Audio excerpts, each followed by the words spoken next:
Hey, everybody. Welcome, welcome, welcome. So glad that you're here with me. It is Tuesday afternoon. It is midterm elections day here in the United States. We're back streaming. Welcome, everybody. So glad that you're here with us. Like I said, a lot more streaming lately. We're going to be doing more, so glad you're here. Spoken of the American century.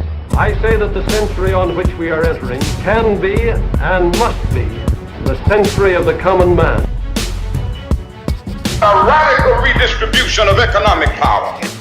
I mean, we know that racism is just it's a byproduct of capitalism. Everything would be all right if everything was put back in the hands of the people. We need a government that will make sure Americans are taken care of and organize the economy to serve the people, not the profits of a wealthy few.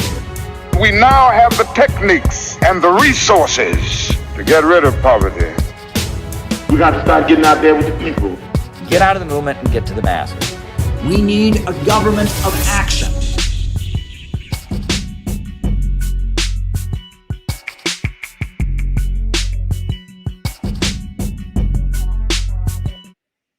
Welcome, everybody. So glad to have you here. Hit the like button, hit the subscribe button, hit the notifications bell.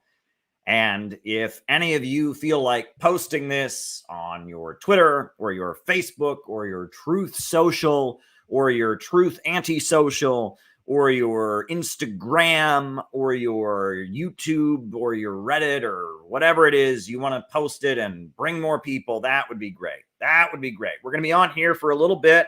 Then I'm going to have to take a break for a couple hours, take care of some stuff, and then I'll be back on late tonight. It's going to be a great election day. And like I said, we're going to be on here streaming as much as we can, and it's going to be awesome. It's going to be awesome. So hit the like button, hit the subscribe button. Be sure to hit the notifications bell because you want to be notified. You want to be notified every time we do one of these streams. So there you go. I've got plenty of unnamed diet beverage. It is 3:42 in the afternoon.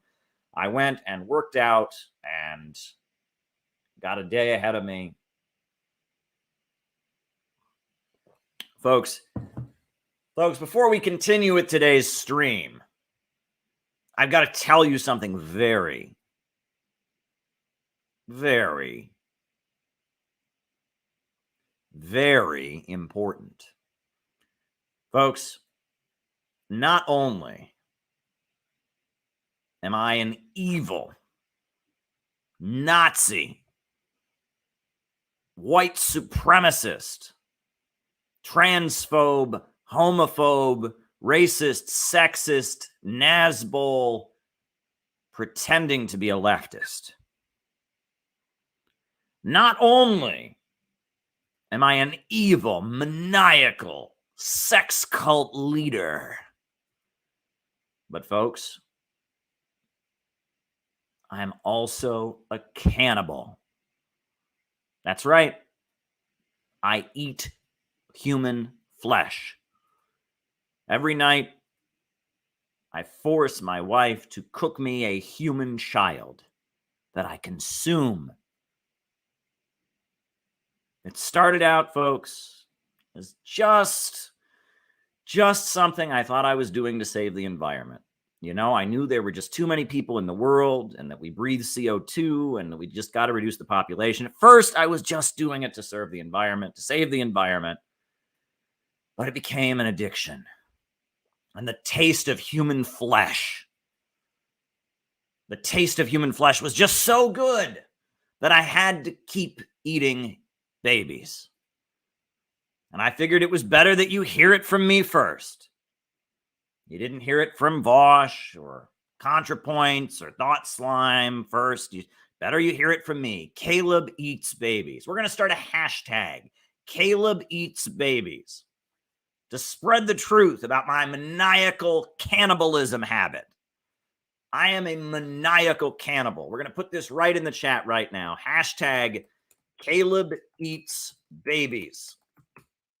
It's true, folks. I am a maniacal, literal eater of human flesh. I am a cannibal, right? Not only am I all these awful things, but every day it gets worse. I am a literal cannibal. And thank you for the amazing, brave, heroic people that have decided to bring this to the light, to expose the vast conspiracy of silence surrounding my habit of eating innocent newborn infants. Folks, it is amazing. It is amazing, folks. It is amazing. I am so over it, and I'm so ready to talk about other shit. But just remember that Caleb eats babies. Caleb eats babies. Just remember it. Caleb eats babies. That is the important thing I want you to remember from this stream. Don't listen to the politics. Don't listen to the analysis of economics. Don't listen to anything I say about philosophy or history or Marxism or dialectical materialism. The important thing to do is to remember that I am a literal cannibal. I eat babies for dinner on top of all the other bad things that I do. That is the most important thing for you to take from this stream. I am a cannibal. I am a literal baby-eating cannibal. Blood drips from my mouth. I have fangs. So that's the important thing for you to remember. Remember this. Do not forget it. I don't want you to listen to anything else I say tonight. Don't listen to anything that I say about the world economy. Don't listen to anything I say about capitalism and decay.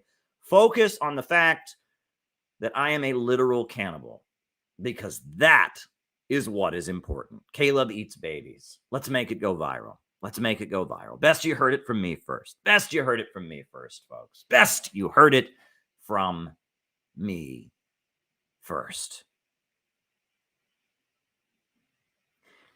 Oh boy, folks, it's been a rough few days. It's been a rough few months, but I'm glad to be back. I'm really glad to be back.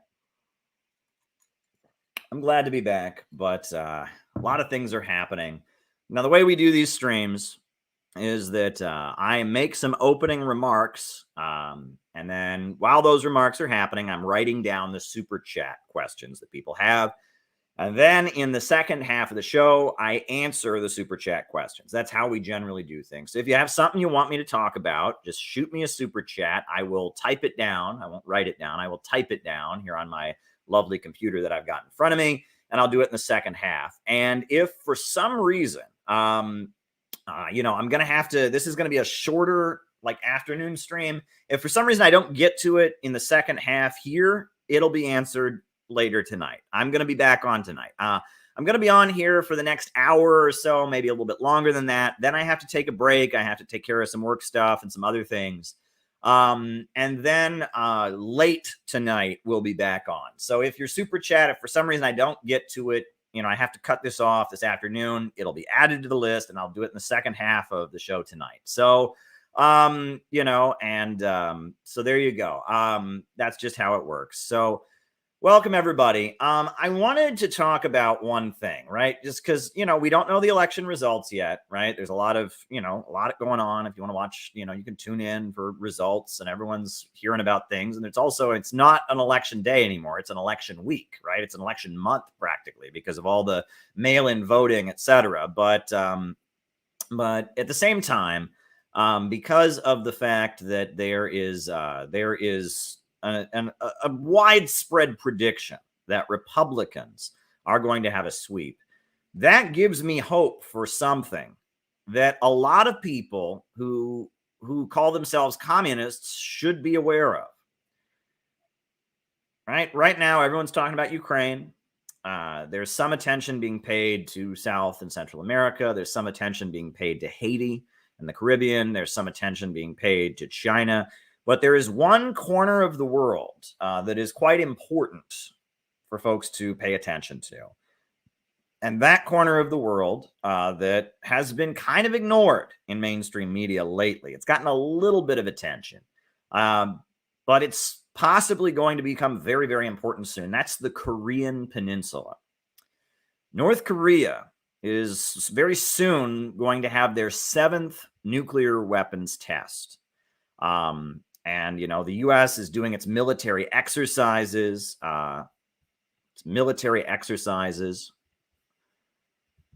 right.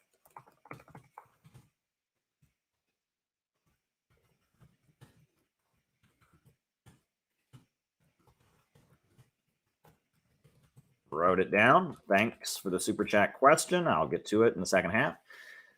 The USA is doing its military exercises on the Korean Peninsula, rehearsing all-out war against North Korea. And it's important to note that back when Donald Trump was president, something historic happened. Donald Trump became the first U.S. president, sitting U.S. president, to ever visit North Korea. Now, Bill Clinton has gone there, but he wasn't in office when he went there. And this was Donald Trump, as the president of the United States, visited North Korea. And he walked across the demilitarized zone and he met with Kim Jong-un. In addition to that, there were the negotiations that happened in Singapore, and things were very, very hopeful. And it was clear that for all of the problems of the Trump administration in terms of their foreign policy, as awful as they were to Cuba, as awful as they were to Venezuela, as awful as they were to Iran, it seemed like one thing that the Trump administration was committed to doing was moving ahead with peace on the Korean Peninsula. And that was really, really hopeful. And that was historic. And if you ever want any evidence of deep state, whenever, it's funny, there's certain people, a lot of people, they just have this like brainwash in their minds where if you say deep state, they go, oh, that's not real. That's a conspiracy theory. There's no deep state. There's no covert actions by intelligence agencies. There's no CIA. There's no MK Ultra. There's no Congress for Cultural Freedom. It's all just made up. These are crazy conspiracy theories.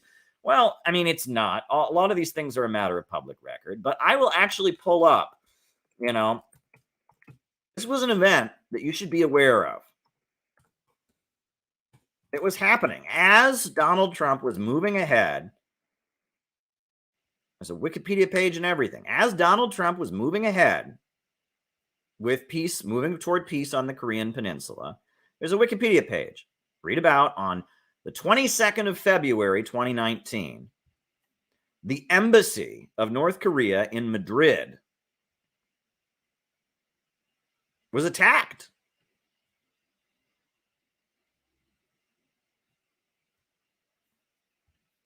At the very time that Donald Trump is trying to make peace with North Korea, the very time that we're seeing historic events taking place, at that very time, there was an assault on an embassy, the Madrid embassy of North Korea. North Korea has diplomatic relations with Spain. They had a relationship with the Franco government there. And at the very time that was happening, their embassy, which is, that's a country, that's an act of war. There was basically an act of war committed against the government of North Korea, against the Democratic People's Republic of Korea.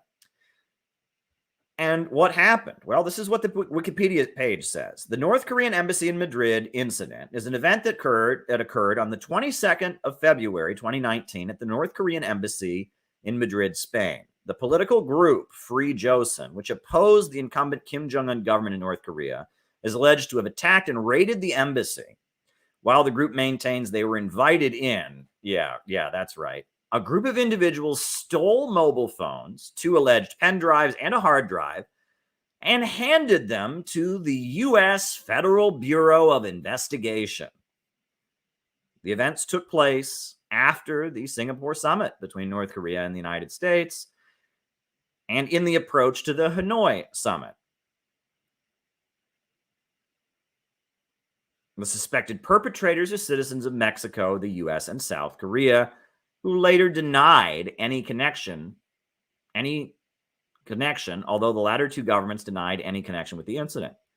Right? The Spanish privately briefed the media that they suspected but could not prove that the Central Intelligence Agency involvement because the attack was professional in its precision.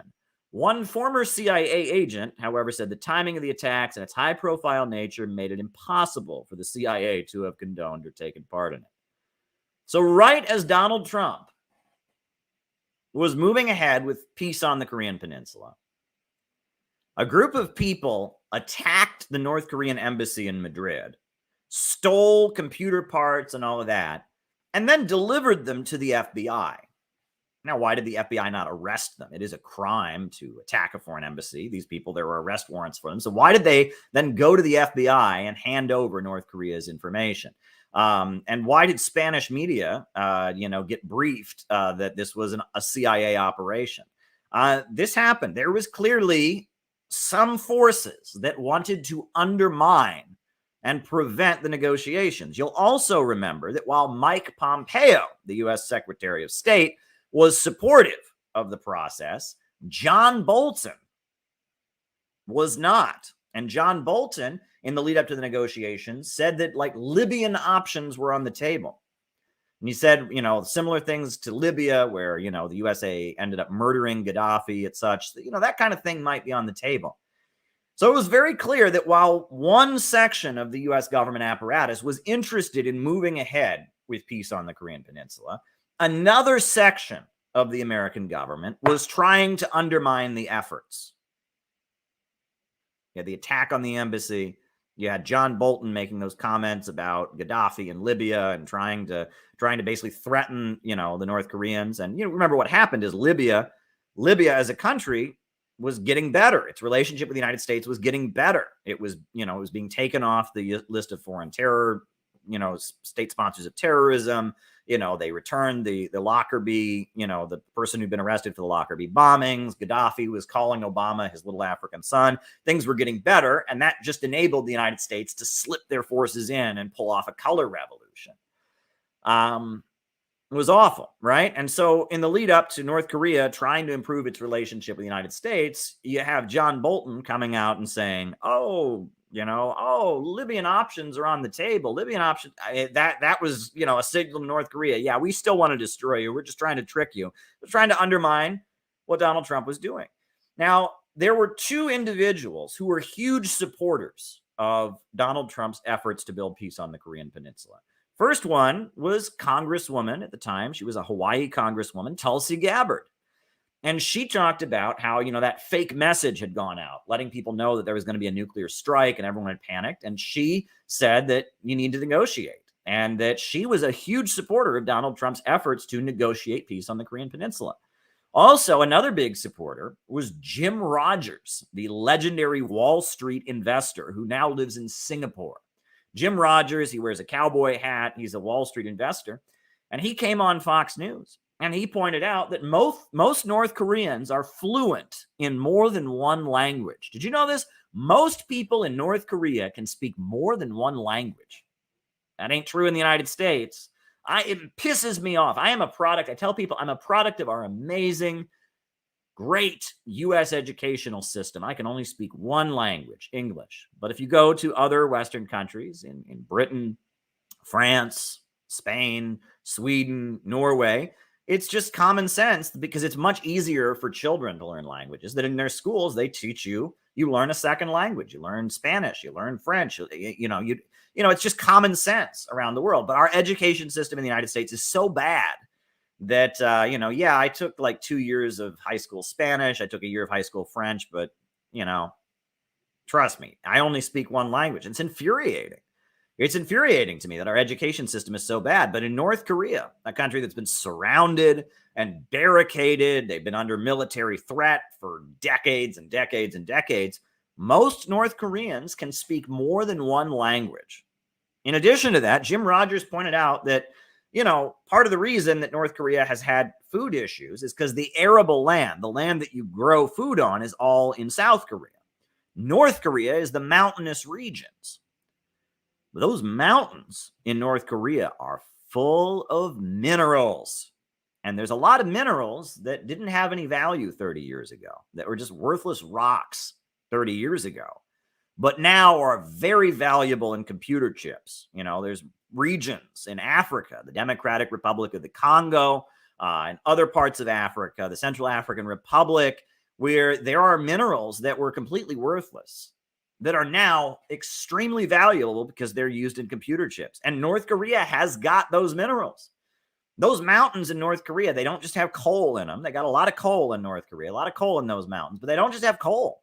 They have got very valuable minerals that could be used not just in computers and computer chips, but also in electric car batteries. North Korea has a lot to offer, economically.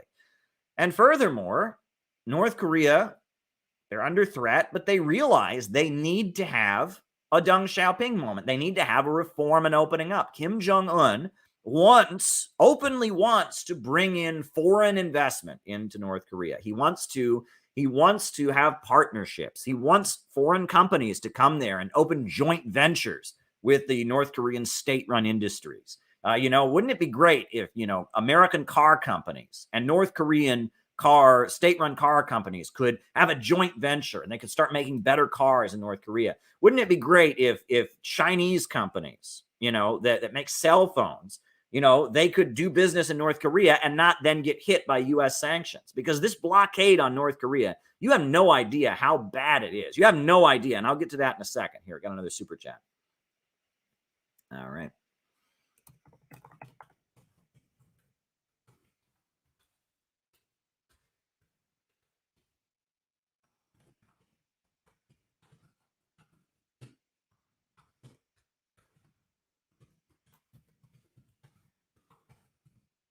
But in these sanctions, people think that the sanctions are just, North Korea, they can't do business with American companies. No, it's if your company does business with North Korea, you can't do business with an American company, right? These sanctions are horrendous. Any company that does business with North Korea is unable to do business with the United States. That's what the sanctions are. If you have if you have a cell phone company, if you make computer parts and you want to start exporting them to the United States, at U.S. Customs, you're going to have to sign a form confirming that there is not 1 ounce of North Korean or Cuban or Iranian, minerals or computer parts or anything that you basically, you do business with North Korea, the USA boycotts you. That's how these sanctions work. And they've done this to Iran.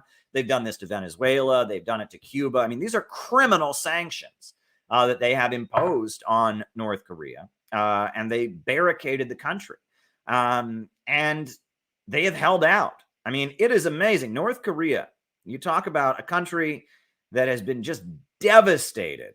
They were devastated in the Korean War. Every building above 1 story tall in North Korea was bombed. Can you imagine that? Every building above 1 story being destroyed.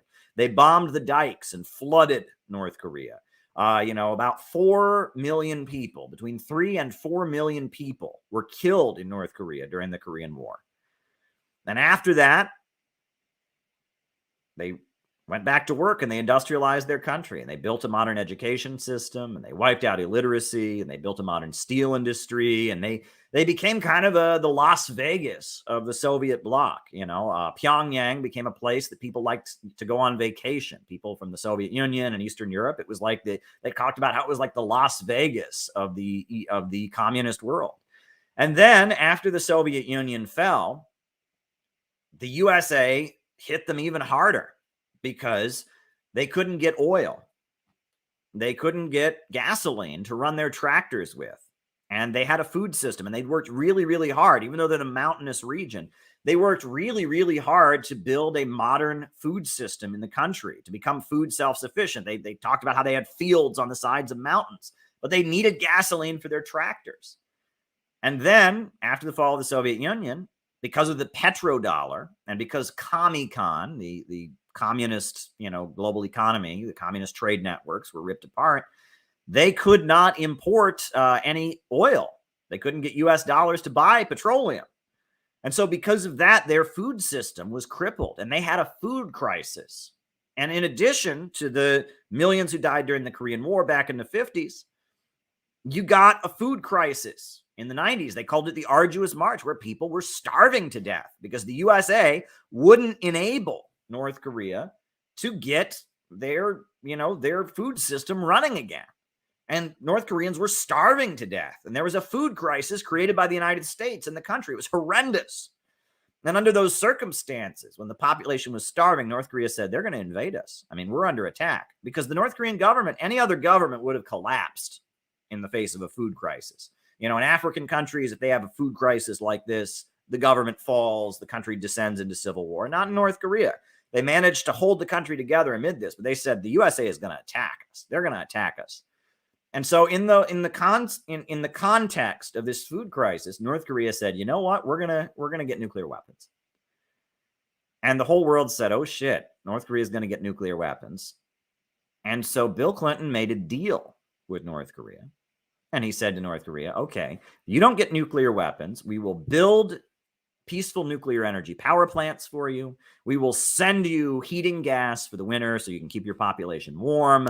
We will send you food. And Bill Clinton made this deal with the North Koreans in the 90s. And for a little while, North Korea, they were going along with it. They accepted the deal. Meanwhile, the United States was giving them some food, helping them build peaceful nuclear power plants, giving them heating gas. But then the U.S. Congress, the neoconservatives, the Republicans in the U.S. Congress didn't fund the deal. They cut off the funding for the deal to give North Korea, what they had been promised.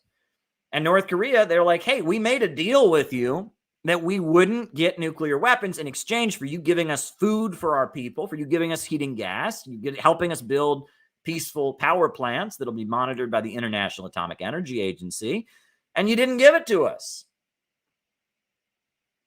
And that's what happened. And then 9/11 happened in the United States. And 9/11 had nothing to do with North Korea, right? I mean, it was, Saudis, Osama bin Laden, and nothing to do with North Korea. It's on the, it was in the United States that it happened, and it was Saudis from the Middle East, from Saudi Arabia, who did it.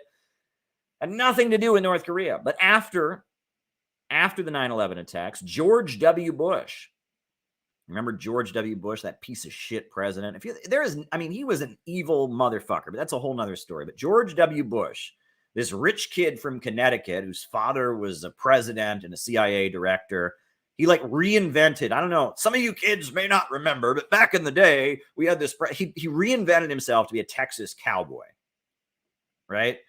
He's a rich kid from Connecticut. He was in the Order of Skulls and Bones, this weird secret society fraternity at Yale.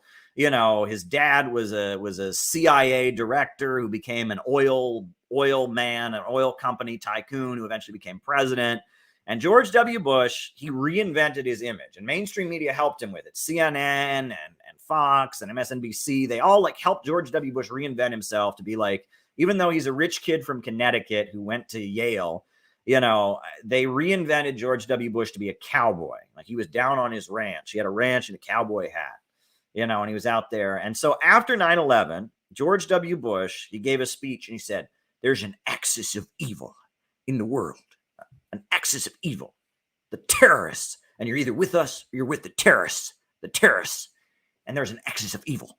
And the axis of evil includes Iraq, Iran, and North Korea.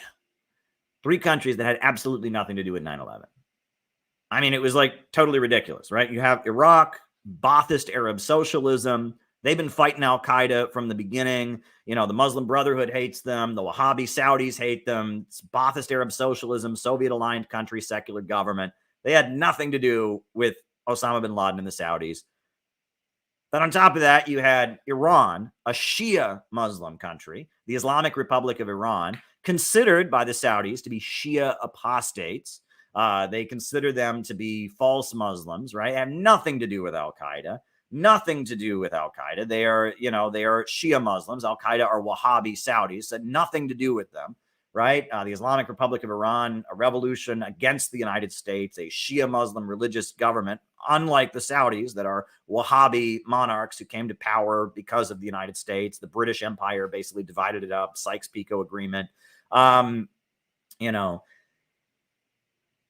Completely has nothing to do with 9/11. And then North Korea, which is led by the Korean Workers' Party, a Marxist-Leninist party with their own interpretation of the Juche ideology, which is a specific interpretation of communism and Marxism applied to the Korean Peninsula, the teachings of Kim Il-sung, the founder of these 3 countries had nothing to do with 9/11. But after 9/11, George W. Bush was out there. You're either with us or you're with the terrorists. The terrorists. The terrorists. You're with us or you're with the terrorists. You're with us or against us. And then there's an axis of evil, North Korea. and Iran and Iraq. They're the axis of evil, the evildoers. It was awful. So North Korea is like, you didn't give us all the things you promised us for peaceful nuclear energy. You didn't give us the food we wanted. And now you're calling us the axis of evil. And then, without the approval of the United Nations, with France and Germany and Italy and most of the NATO countries not even approving, the United States unilaterally invaded Iraq, killed hundreds of thousands of people, and destroyed the country. And at that point, North Korea is like, fuck it, we're getting nuclear weapons. And they did. And they withdrew from the Nuclear Non-Proliferation Treaty. They got nuclear weapons at that point. Now, does that make sense? I think it does. I mean, given the circumstances, everything that led up to North Korea proliferating nuclear weapons, I think it makes perfect sense why they would do that. Now, I obviously believe in the Nuclear Non-Proliferation Treaty, and I know that if you get rid of the Nuclear Non-Proliferation Treaty, that would open the floodgates, okay? And Russia and China did not approve of North Korea getting nuclear weapons, because if the Nuclear Non-Proliferation Treaty goes away, that opens the floodgates. Then all of a sudden, any country in the world can get nuclear weapons. Any country that has nuclear weapons can give nuclear weapons to any other country.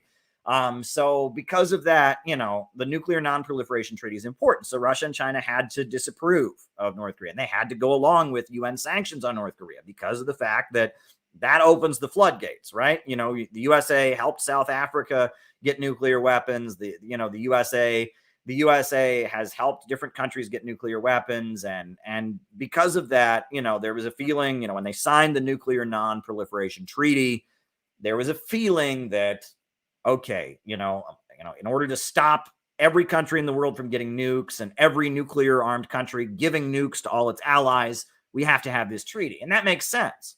However, from North Korea's perspective, they were on the brink of basically, being invaded in the middle of the food crisis. They threatened to get nukes.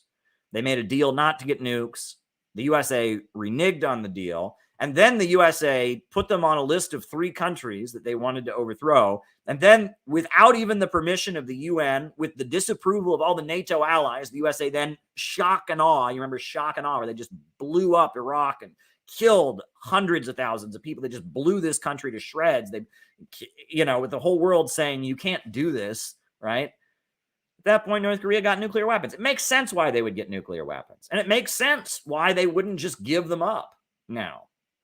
Right? After what happened in Libya, after the death of Gaddafi, right? All right.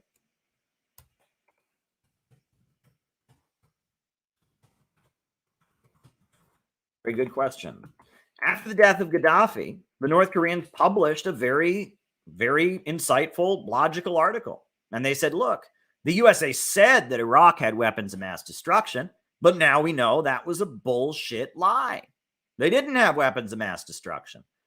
And they got invaded and overthrown and regime changed. And now the country's a mess and people are dead and there's refugees and terrorist groups have set up shop and the ethnic religious groups are fighting each other and it's a disaster.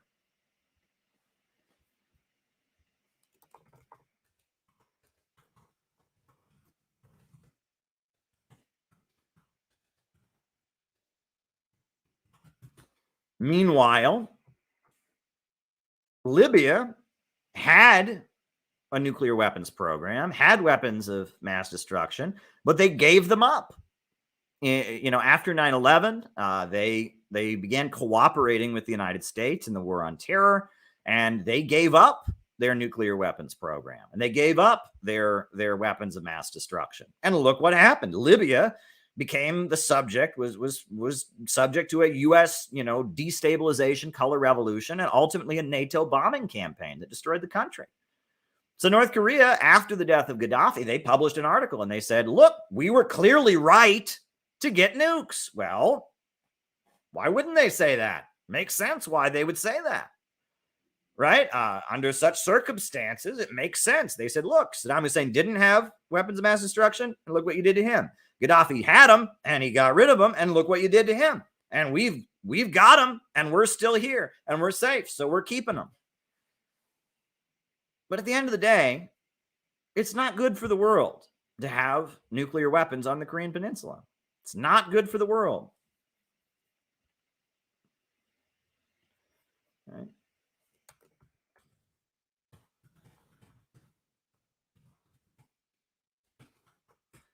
Not good for the world. Wrote it down.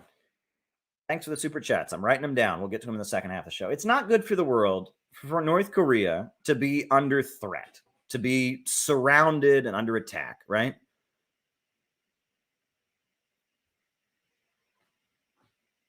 Okay.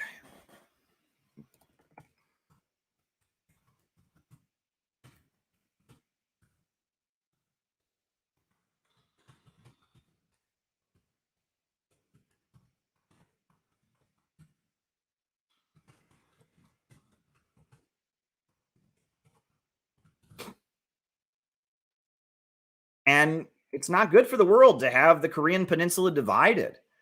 It's not good for the world for the USA to have thousands and thousands of troops in South Korea. It's not good for, the residents of South Korea, to have a huge military base in the middle of their capital, Seoul, the capital of South Korea. It's got a U.S. military base the size of Central Park right in the middle of it. Right? I mean, that's humiliating. And the fact that the Korean people, one nation, one language, one history, have been divided, that's awful. And let me add that while obviously the USA is the most vicious to North Korea, killed 4 million of their people during the Korean War, starved many of them to death during the 1990s, the USA hasn't been very good to South Korea either. Right?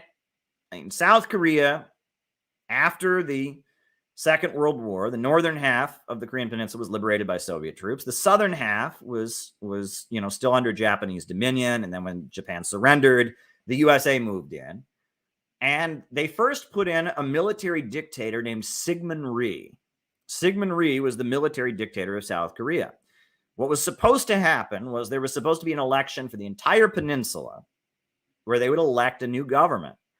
But the United States said to the Republic of Korea, the government in the South, that if the communists are allowed to participate in the elections, you will get no aid, you will get no support. And so in the South, they forbid the communists from participating in the elections. And the communists were not allowed to be part of the elections. And then on Jeju Island, where there were, a lot of communists and labor activists and progressive people, they, were protesting. They said, we want a real election where the Communist Party, one of the biggest parties on the Korean Peninsula, where they're allowed to participate. And they had peaceful protests demanding the right of communists to participate in the elections. And in response to that, there was a brutal massacre. Read about the massacre at Jeju Island. It's horrendous what was done. Thousands of men and women and children were just slaughtered. It was horrendous. And Syngman Rhee became the military dictator in South Korea. And then after the Korean War, you had the April Revolution, the famous April Revolution, where it was college students who revolted against Syngman Rhee. The college students, they went out into the streets and they got shot down by the military and they got run over by tanks and they protested. And eventually the dictator, Syngman Rhee, was forced to step down. An amazing moment where the young people of South Korea came out against this military dictator and they organized and they gave their lives and sacrifice and they forced Syngman Rhee to step down. So then the United States is thinking, oh shit, what are we going to do, right? Because the communists, even though the communists are totally illegal in South Korea, you cannot have a communist party. The national security law says if they've put people in prison in the last decade or so, they put people in prison in South Korea just for retweeting like North Korean news items or retweeting Kim Jong-il or whatever. I mean, it's like, that's how insane it is. But even though the communists were illegal, they had been a big part of this democratic uprising against the dictator, Syngman Rhee. So then they found a new leader of the military, Park Chung-hee. And Park Chung-hee came in. But the United States realized that if they didn't start raising living standards and improving conditions in South Korea, there was going to be a communist revolution, that the people of the South were going to rise up. So the Kennedy administration worked with Japan and forced Japan to lend a huge amount of money to Park Chung-hee, the new military dictator. And in the 1960s and 70s, Park Chung-hee used the government. It was a Bonapartist military regime. Used the state. It wasn't the free market that did it. It was the government. He used the state to build up industries. And they built POSCO, a state-run steel manufacturing company. They built telecommunications companies, Samsung. You look at all of that. And it was the government, a military Bonapartist regime in South Korea that enabled living standards in South Korea to go up. That's an important point to make, right? People say, oh, look, South Korea is prosperous because they have the free market. In North Korea, they're all starving because of communism. Wrong. South Korea, it's not a socialist country, but it is not a free market country by any means. There's a huge amount of government control over industry, government control over various aspects of the economy. I mean, state monopolies like POSCO and Samsung. I mean, it's like to call South Korea a free market economy is utterly ridiculous. They've gotten more free market since the 90s, but at the time that their living standards were rapidly increasing under the Park Chung-hee government in the 60s and 70s, it was not a free market economy.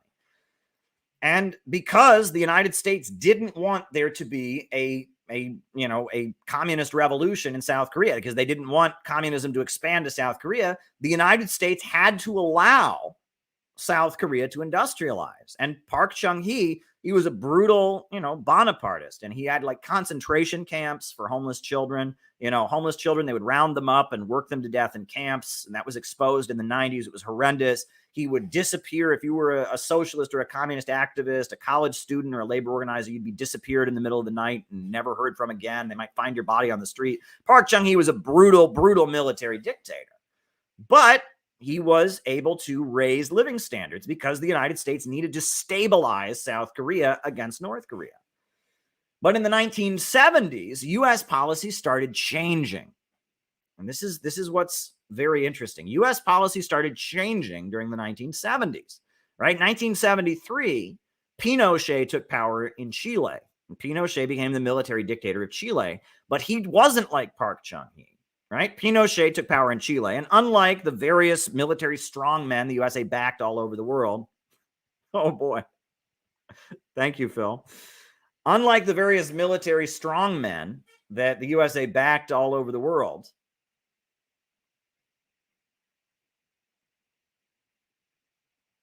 Pinochet didn't use the military to industrialize the country, right? That's what the Shah of Iran did. That's what Park Chung-hee was doing. That's what various dictators in Argentina and Venezuela would do, is they would use the military control over the economy to try and stabilize the economy. But Pinochet came in there and he brought in Milton Friedman and the Chicago schools, and they just destroyed the Chilean economy. They just privatized everything. And they wrecked the economy of Chile. And for 4 or 5 years, you can read about it in The Shock Doctrine by Naomi Klein. For 4 or 5 years, they just ripped the Chilean economy to shreds. And there was mass starvation on the streets. Children were passing out in school from a lack of food. They got rid of the school milk programs. The kids didn't have milk in school. And the price of food like doubled because they got rid of all the food subsidies. And they just, Chile under the early years of the Pinochet government was not like the other military Bonapartist regimes the USA was backing. It was engaging in free market neoliberal wrecking.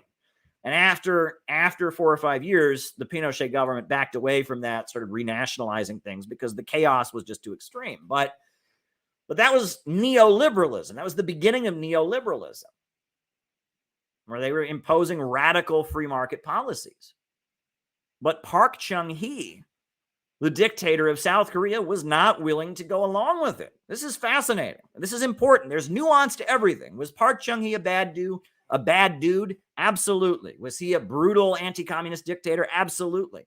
But he had come to power and become very popular with this state, military control over industries, Bonapartist authoritarian measures. So Park Chung-hee who's become very popular because he raised living standards and he made the urban centers of South Korea very prosperous. Wasn't too good to the folks in the countryside. Definitely wasn't good to any socialists or labor organizers. But because he stabilized South Korea and raised living standards, he was popular, very popular in South Korea. Still today, he's very popular. His daughter was president recently. So Park Chung-hee is told by the United States that they want to do neoliberalism and privatizations in South Korea. And he says, no, I'm not doing that. Hell no, I'm not doing that. I am not going to privatize this economy. That's how I got to be popular. Park Chung-hee is not going along with that. Meanwhile, Park Chung-hee is getting friendly to various governments that don't like the United States. Because why not? He's being independent. He's the leader of South Korea. It's his government. Park Chung-hee announced that having U.S. troops in South Korea was a bit of a problem, right? Because often there were instances where American troops, in South Korea would rape women. There'd be instances where American troops would run over, they just didn't care about the Korean people. They'd run over them with cars, and with tanks. They would drive over people's houses. And there were a lot of people in South Korea who hated the U.S. troops. So Park Chung-hee announced, he said, all right, I'll tell you what we're going to do in South Korea. We're going to get our own nuclear weapons. And then once we have nuclear weapons, at that point, North Korea didn't have nuclear weapons. If we have our own nukes, then we won't need these U.S. troops to be in South Korea. Park Chung-hee said he was going to get nuclear weapons for South Korea, and then they wouldn't need U.S. troops in South Korea. They wouldn't need the protection of the United States.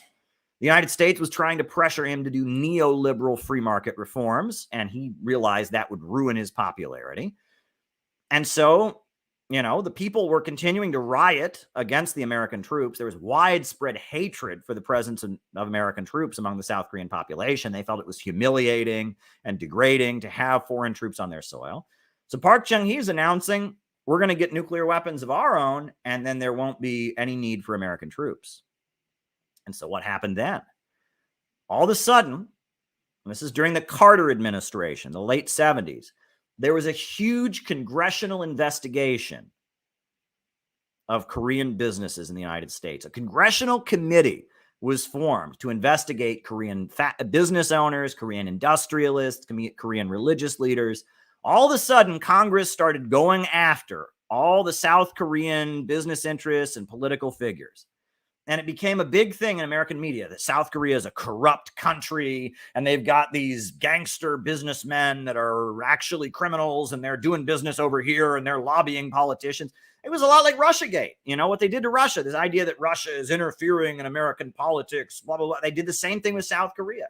Jimmy Carter's administration went after the government of South Korea, and it was called Koreagate, and you can read about it. Nobody knows about this. This happened, right? Koreagate. And there was all kinds of congressional hearings and all kinds of demonization, even though the United States had basically put Park Chung-hee in power. The United States had arranged everything, but because they wouldn't go along with neoliberalism, because they were starting to become more independent, because they wanted to get their own nuclear weapons, so they didn't need U.S. troops in the country, the USA went after it. And then, very mysteriously, Park Chung-hee, the dictator of South Korea, you can look this up. It's fascinating. No one ever talks about this. The dictator of South Korea was in his own home having dinner with the head of the Korean CIA, the Korean Central Intelligence Agency. We don't know what happened. Supposedly they had an argument. And the head of the Korean CIA shot Park Chung-hee. The head of the Korean Central Intelligence Agency murdered the president. Right here in the United States, we hear Lee Harvey Oswald, killed Kennedy, and we think, did he act alone? Maybe the CIA did it. No, the KCIA, the actual head of the Korean Central Intelligence Agency, shot and killed the Korean president. Park Chung-hee, could you imagine this? This would be like the head of the CIA killing the president of the United States at the White House. I mean, that's what happened, right? I mean, the head of their intelligence agency murdered their president in his own home. It was a crazy incident. Park Chung-hee was killed. And why was he killed? No one really knows why. No one really knows why the head of the KCIA killed the president, Park Chung-hee. Nobody knows why.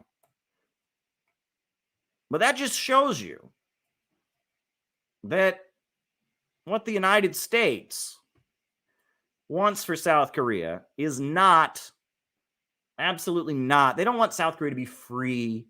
They're not protecting South Korea from North Korea. They're using South Korea. They're using it in a geopolitical chess game against Russia and China.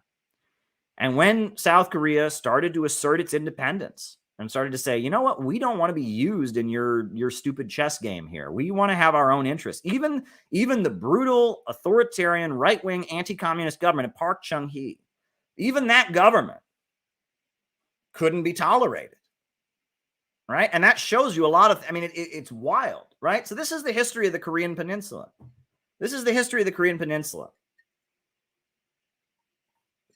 Recently, the government of South Korea set up the THAAD missile system, the Terminal High Altitude Air Defense Missile System.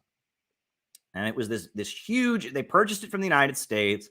U.S. weapons manufacturers made a killing. They just made a killing, a huge amount of money. They made a huge amount of money off this THAAD missile system. Right? All kinds of South Korean taxpayer money was spent on buying this hugely expensive military weapons system from the United States. And in theory, it was supposed to protect South Korea from a North Korean attack. That's what it was supposed to be, the THAAD missile system. However, Russia and China both looked at that THAAD missile system and they said, no, you don't. No, you don't. The radars, they don't just go into North Korea. They go into China. They go into Russia. You can't do this. No, this is a threat. This is strike enabling. Right? This would enable missiles to be shot from South Korea that then would be able to deflect any retaliation. This is a strike enabling weapons system. No, Russia and China said, no, you cannot have the U.S. military come and set up the THAAD missile system, the Terminal High Altitude Air Defense System. Can't do it. Well, South Korea did it. And when they did it, China retaliated. And a lot of South Korean business owners lost a huge amount of money because China said, all right, you're going to set up this missile system that's threatening us. No, it's not just threatening North Korea. It's threatening us. It's threatening Russia. And the economy of South Korea really suffered because of the Terminal High Altitude Missile System, the THAAD missile system. And there's a lot of people in Korea, on the Korean Peninsula, that are like, maybe I'm not a communist. Maybe I'm not a socialist. Maybe I don't like North Korea. We're tired of this bullshit. We're one people. We're one nation. Why can't we all just get along? Why don't we let the Korean Workers' Party run the North and do the communist thing? We can do the free market capitalist thing in the South, but we can all be one country. And why don't we just get these U.S. troops out of here? Why don't we get these soldiers from the United States? Why don't we tell them to pack up and leave? We're Koreans. We can handle it ourselves. That is overwhelming public opinion in South Korea right now. Millions and millions of people in South Korea right now are like, you know what? Yeah, okay, maybe we don't like North Korea. Yeah, okay, obviously, we're not, supporters of North Korea, but, does the USA really need to be over here? And, it would be better for South Korea if South Korean businesses could have joint ventures with North Korean businesses. There's a train system that has been set up to connect North and South Korea. And in fact, there was even a proposal, they talk about the Iron Silk Road, or the what was it, the Trans-Eurasian train system. I forget what it was called, but at one point in the 90s, there was talk of building a railway system that would go from the bottom of the Korean Peninsula into North Korea, into Russia, all the way over to Western Europe, to Poland. Could you imagine? And it would fit what's going on right now. Russia and China are trying to raise people out of poverty. And, you talk about what goes on in Vladivostok, at the Vladivostok Economic Forum. You look at the map. Look at the map, right? We talk about Western Europe. We talk about Russia, we talk about China, but there's this huge area. You look at Siberia, that vast area. You look at Mongolia. You look at Central Asia, countries like Kazakhstan and Tajikistan and Uzbekistan, right? You look at the map. There's all these areas where there are people who live there. There are mountains full of minerals. There are deserts. There are forests. There's all kinds of areas that need development. And what Russia has done with the Eurasian Economic Union and what China has done with the One Belt, One Road initiative is try to bring these areas into the 21st century. When I was at the Valdy Discussion Club in Russia, I got to hear not just from the Russian President Putin, but from Jack Ma, the CEO, of Alibaba, and I also heard a speech by Aysel Toji, who is the head of the Norwegian Nobel Institute. That's the people who do the Nobel Prize. And Aysel Toji, in his remarks, he said that it's worth pointing out, we don't hear a lot about it in the United States, but in Eurasia, in this part of the world that we don't hear a lot about, in Central Asia, in Siberia, in Mongolia, this is like a golden era because Russia and China are raising whole areas out of poverty. Read about what's been done in Tibet, the poverty alleviation programs that the Chinese Communist Party has carried out in Tibet, where they built these amazing highways and power plants. They've taken people who lived in villages and huts and given them houses, just given them houses with running water and electricity, taking these rural Tibetans into the 21st century. It's amazing. It's amazing. Amazing what has been done.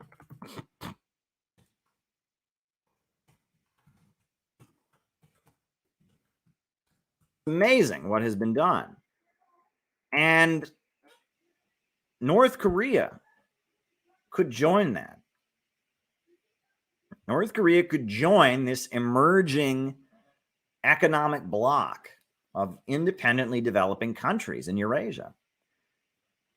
And they probably will. It's only a matter of time before North Korea realizes, you know what? Russia's got our back. You know what? China's got our back. We're going to give up our nuclear weapons. And I am convinced that the reason that Donald Trump was excited about North Korea was because he realized that if the United States isn't in on those negotiations, if the United States isn't there when the deals are made, if it's only Russia and China who are in the room when the deal is made to get rid of North Korea's nuclear weapons, no American companies are going to get in on the action. And Jim Rogers, the legendary investor of Singapore, he was saying, you know what? I want my companies to get in there and make some of that money. And Donald Trump was saying, you know what? When North Korea opens up, I want there to be some Trump hotels there, right? Supposedly, Donald Trump's allies, they gave Kim Jong-un a flash drive with images of what North Korea could look like if it developed, right? With like images of what it could look like. And I think Donald Trump is right. It would be stupid for the United States not to join in and be part of the economic revival of North Korea. What could be wrong with that? Wouldn't it be great if young Americans that are, good at computers and stuff could, partner with South and North Korean, folks and develop new computer technology? That'd be great. Wouldn't it be great if American car manufacturers could team up with North Korea's state-run car manufacturers? Wouldn't that be awesome? But it wouldn't be good for Wall Street's global dominance. And here's what's really going on, folks. Here's what's really going on. The reason that John Bolton wrecked Trump's negotiations with North Korea, the reason that there was that attack, and thank you, T-Mac, for the super chat, the reason that there was that attack on the North Korean embassy is because of this. During the 1980s, all across Eastern Europe and in the Soviet Union itself, they were having market reforms. reform and opening up. They would introduce market mechanisms. The Communist Party would loosen up the ideological restrictions, etc. And country after country, Poland, Czechoslovakia, Albania, Romania, they all had counter-revolutions, and the Communist Party was removed, and free market neoliberalism was brought in, and the countries fell apart. And in 1978, you'll remember that China also started having market reforms. And the United States assumed that in China, the market reforms would lead to eventually the Chinese Communist Party being overthrown. And in 1989, they tried their hardest. They tried their hardest to make the government of China fall with the Tiananmen thing, right? But it didn't happen. It didn't work. Chinese Communist Party is in power. And today, the Chinese Communist Party is stronger than it was at the time that Mao died. Right before the death of Mao, there was a horrendous anti-communist riot, 1976, the Tiananmen incident. It's a horrendous anti-communist riot in 1976. The Communist Party was on the verge of falling because the intellectuals, the students were tired of being suppressed, and the engineers and the scientists, they felt like the government was against them. But as a result of the market reforms, things in China got better for the middle class, better for the intellectuals, and now the Communist Party of China is much stronger. And in Vietnam, in the 1980s, late 80s, Vietnam started having market reforms, and the USA thought, okay, give it time, give it a couple years, they'll start having their market reforms. Thank you, Kinky. They'll start having their market reforms, and eventually the Communist Party of Vietnam will be overthrown. Didn't happen. In fact, today, the Communist Party of Vietnam is stronger than it was in the 80s because of the economic miracle that they've carried out, because of the achievements that they've carried out with their socialist-oriented market economy. So as a result of that, the neocons are saying, oh, no. We can't do this for the Korean Workers' Party. If they have their reform and opening up, if they bring in foreign investment, if they raise more of their people out of poverty, if they have an economic boom, Kim Jong-un and the Korean Workers' Party is going to be more popular. And a revolutionary government is going to be more popular. We can't allow that. Meanwhile, unlike in China, where there is a big section of the party that is more or less, watering down Marxism. Xi Jinping is fighting against them, but there is a more reformist wing of the Chinese Communist Party. Xi Jinping is moving China in a more revolutionary and communist direction, but there is a social democratic wing of the Chinese Communist Party. During the 1990s, Jiang Zemin said eventually China's goal was to adopt the Western system. That's been completely repudiated, but there's still a section of the Chinese Communist Party that feels that way. In addition to that, in Vietnam, there's a big section of the party that's similar, right? Again, the majority of the Vietnamese Communist Party believe in communism and Marxism and stuff, but there is a wing of the Vietnamese Communist Party that's like more or less, whatever, that says socialism just means a good economy for everybody and all of that. But in North Korea, there's no such thing. There is not a social democratic, reformist, moderate wing of the Korean Workers' Party. It doesn't exist. And how could it exist?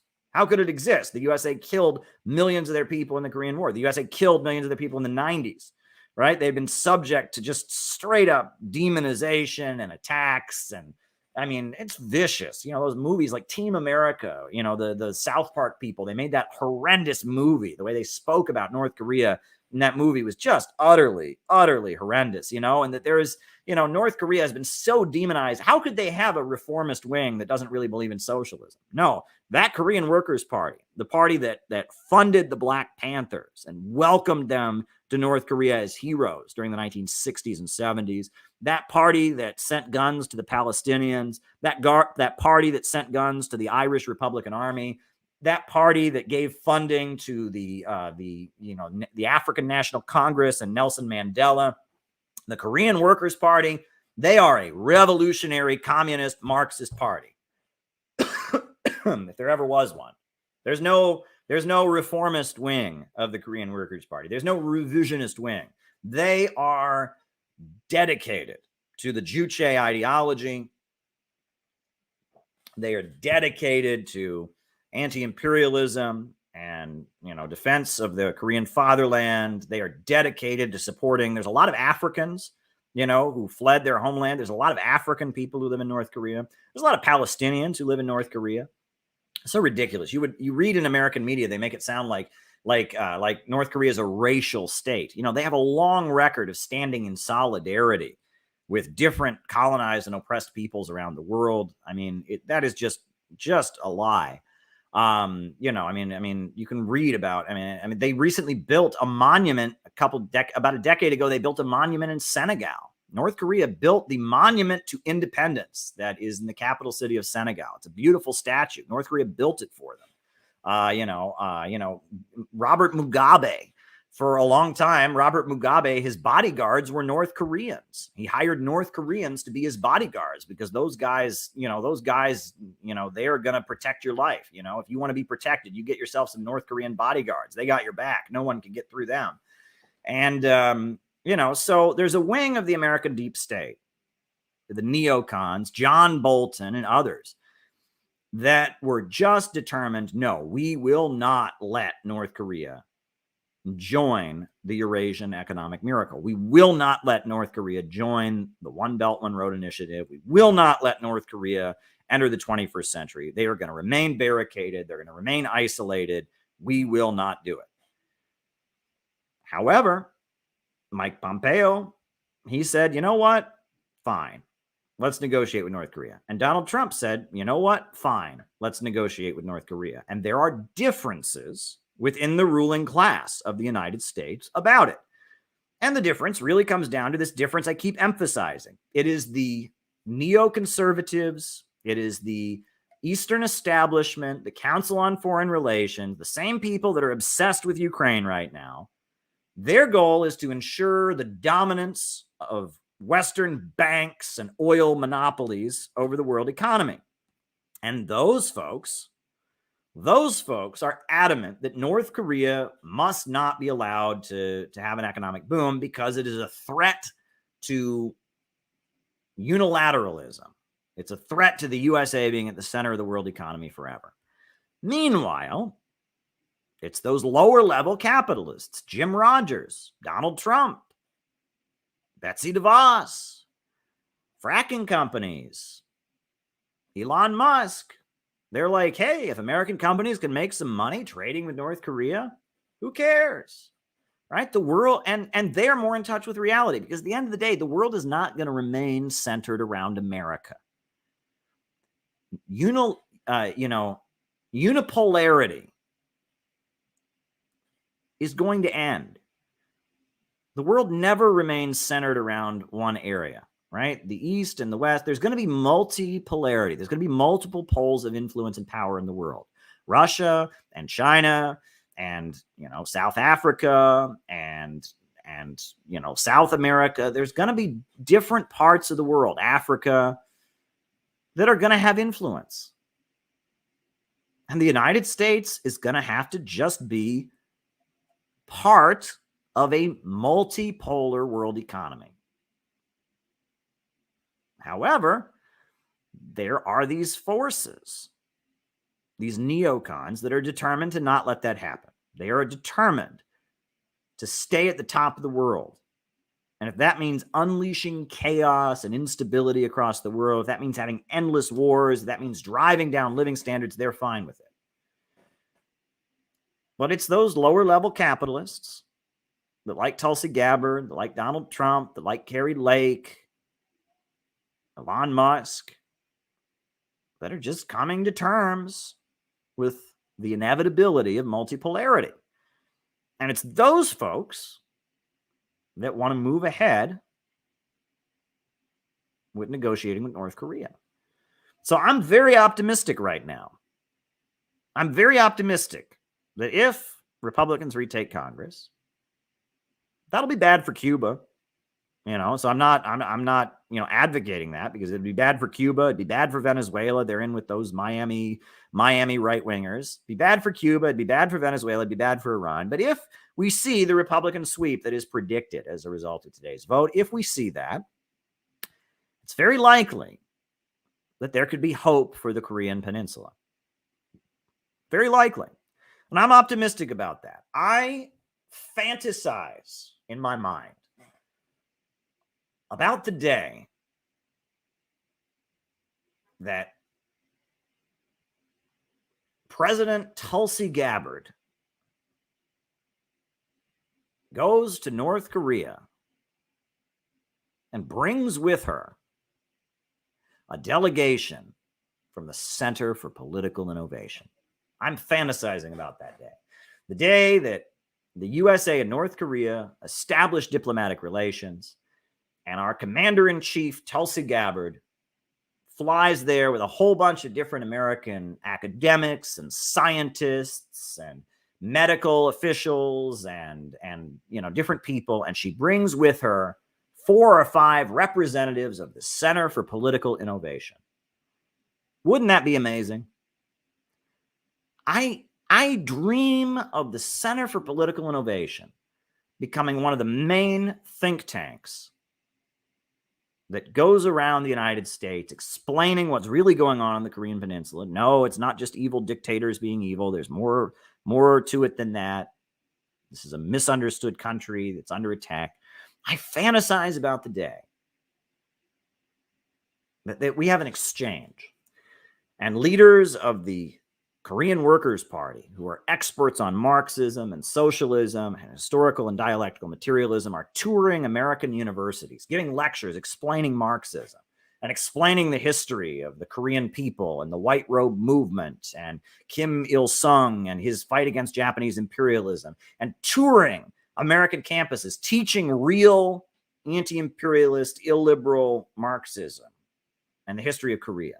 We have an exchange with the Koreans come here, and a group of 10 or 12 or 20 people from the Center for Political Innovation are touring North Korea, teaching them about the history of Abraham Lincoln and John Brown and Gus Hall and William Z. Foster and the civil rights movement in America and the Black Panthers.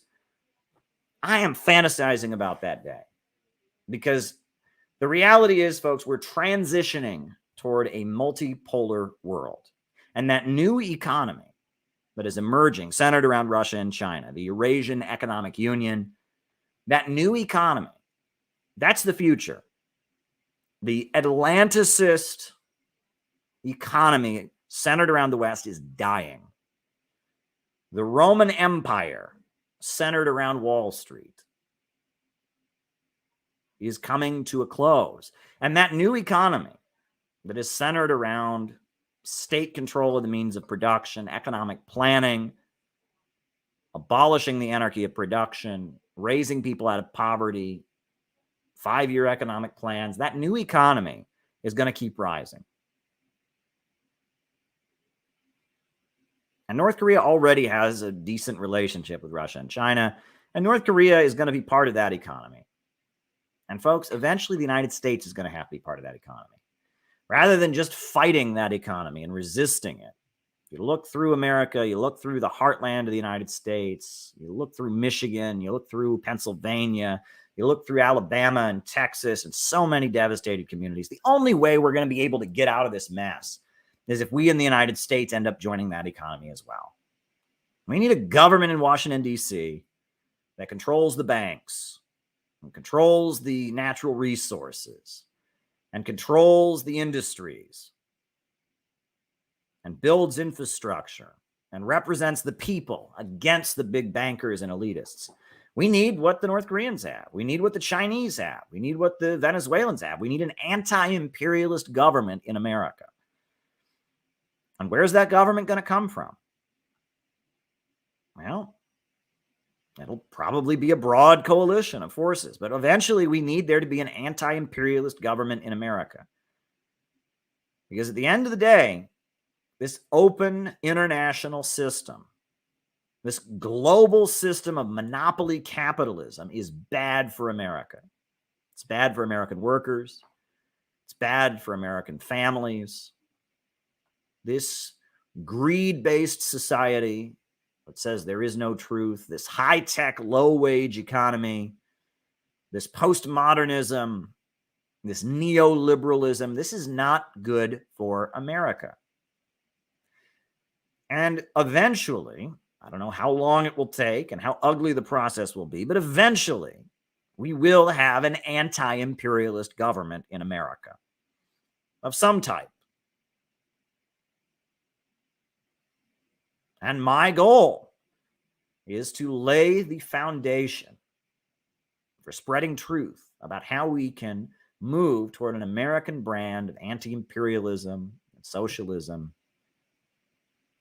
populism, community values. How can the United States be reborn on new principles of brotherhood and compassion and solidarity? How can we get a new America? You know, it's really easy to just go out there and say, burn it down, tear it down, burn it down, tear it down. Really easy to do that. All right? This is an evil country. It's founded on slavery and genocide. I hate America. Ah! Okay, we get it. That's so easy. It's cheap. But I'm challenging you to think, how do we get beyond that? How do we not just have a temper tantrum and let out our rage? How do we get beyond that? How do we build an America that isn't that? They're never going to convert to Kim Il-sungism in America. We're never going to have Mao Zedong thought running America. We're never going to have Che Guevara government running America. We're never going to have Bolivarianism in America. But I'll tell you what we do have in America. We've got John Brown. We've got Huey Newton. We've got William Z. Foster. We've got Gus Hall. We've got Susan B. Anthony. We've got Elizabeth Gurley Flynn. We've got all the people in American history who've stood against the wars, who stood for the rights of the workers, the rights of the women, the rights of the LGBT community, the rights of the impoverished people, the rights of the downtrodden. We have all the people in the history of this country who have stood for what is right and have stood against all the ugly things that have been dominant in the history of the United States. And all throughout U.S. history, we've always had that. Amid all the ugly things that went on, amid slavery, you had Nat Turner. You had the Underground Railroad.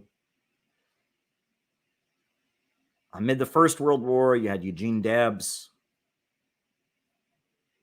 Amid the Vietnam War, you had thousands of young people who refused to go and went to prison rather than fight that ugly war, burned their draft cards.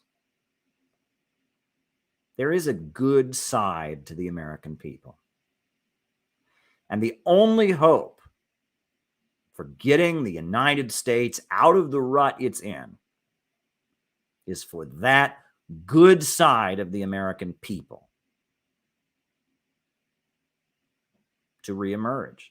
That's the only hope. You are not going to import some foreign ideology to America. You are not going to import some LARPy Marxism to America. You're not going to do it.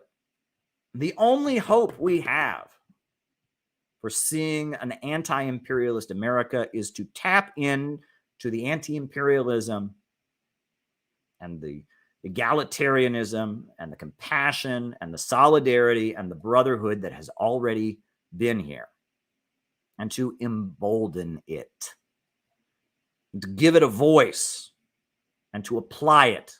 That is the only hope we have. So you can call it patriotic socialism. You can call it MAGA communism. You can call it socialism with American characteristics. You can call it whatever the hell you want to call it. But that's the only way it's going to happen.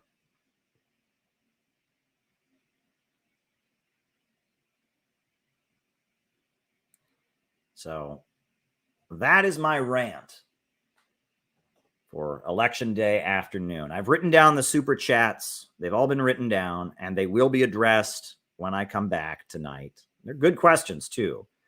They will be addressed when I come back tonight. I have to turn this stream off for now. I will have new opening remarks when I come back on tonight, and I will answer the rest of the super chats tonight. So stay tuned. I'll be back on in a few hours. I'm thinking I'll probably be back on at 10 p.m., maybe earlier than that. We shall see. I'll be back on tonight to answer the super chat questions. I'll be back on tonight to talk about other issues. I'll be back. So hit the like button, hit the subscribe button, hit the notifications bell. This is your afternoon live stream. I spoke to you for I spoke to you for an hour and 20 minutes. I'll be back. Good times, folks. Thanks for everything. Talk to you in a few hours.